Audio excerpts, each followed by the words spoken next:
வாங்க இன்றைக்கி அருமையான ஒரு பருப்படை எப்படி செய்கிறதுன்னு பார்க்கலாம். இதை பார்த்திங்கன்னா பருப்படைன்னு சொல்லுவாங்க, உரப்படை சொல்லுவாங்க.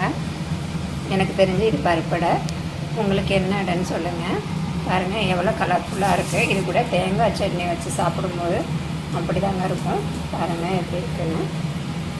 இது நம்மளுக்கு ஒன்று சாப்பிட்டாலே போதும், வயிறு நல்லா தும்முன்னு இருக்கும். ஏன்னா இதில் பருப்பெல்லாம் சேர்க்குறோம் இல்லையா, அதனால் பாருங்கள் எவ்வளோ சாஃப்டாக இருக்குது. இதை அரைச்ச உடனேயும் சொல்லலாங்க, இல்லை ஒரு 2 மணி நேரம் புளிக்க வச்சு சொல்லலாம். எப்படி செஞ்சாலும் இது நல்லா டேஸ்ட்டாக இருக்கும். வாங்க இது எப்படி செய்கிறதுன்னு நம்ம வீடியோக்குள்ளே போய் பார்க்கலாம். பாருங்கள் நான் பருப்பு அடைக்கு தான் ஊற வச்சுருக்கேன். இது அரிசி, பச்சை அரிசியும் புழுங்கல் அரிசியும். இதில் பார்த்திங்கன்னா கடலைப்பருப்பும் துவரம் பருப்பும் ஊற வச்சுருக்கேன். துவரம் பருப்பு 1/2 கப்பு, கடலைப்பருப்பு இது 2யும் ஊற வச்சுருக்கேன். இதை இப்போ நம்ம அரைச்சிக்கலாம். ஃபஸ்ட்டு நம்ம அரிசியை சேர்த்துக்கலாம். நல்லா கழுவிட்டு ஊற வைங்க. கொஞ்சம் கொஞ்சமாக அரைச்சிக்கலாம்.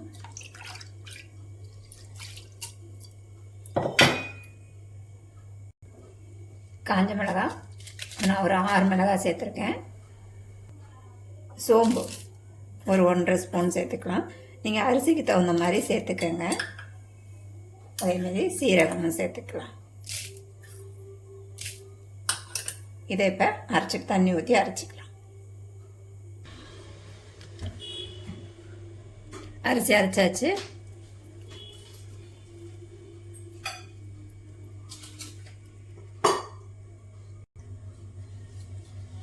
அதிலே பருப்பை சேர்த்துக்கலாம்.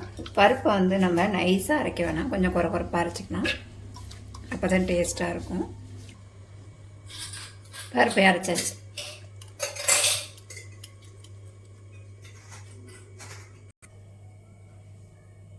மஞ்சத்தூள் ஒரு 1/2 ஸ்பூன் அளவுக்கு மஞ்சத்தூள் சேர்த்துக்கலாம். உப்பு, பெருங்காயத்தூள்,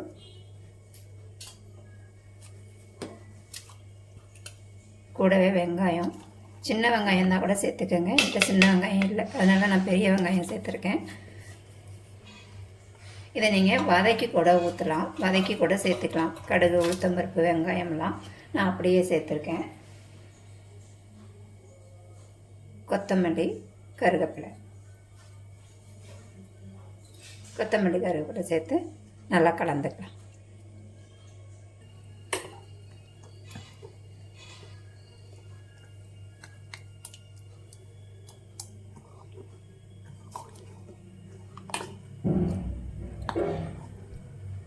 அவ்வளோதாங்க, நல்லா கலந்தாச்சு.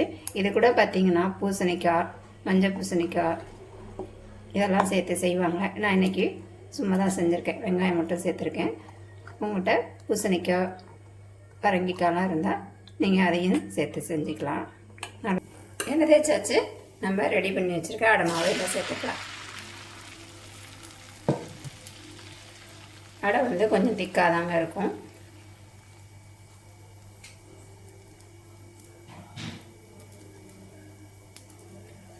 ஒரே மாதிரி இட்லி தோசையாக செய்யாமல் இந்த மாதிரி சத்தான பொருளாகவும் செஞ்சு சாப்பிட்லாம்.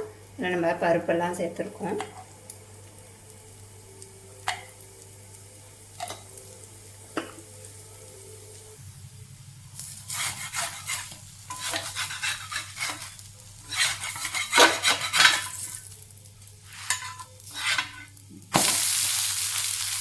அவ்வளோதாங்க, திருப்பி போட்டாச்சு.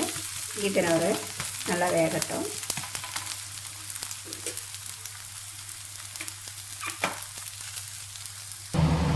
அவ்வளோதாங்க, அடை ரெடி ஆகிடுச்சு.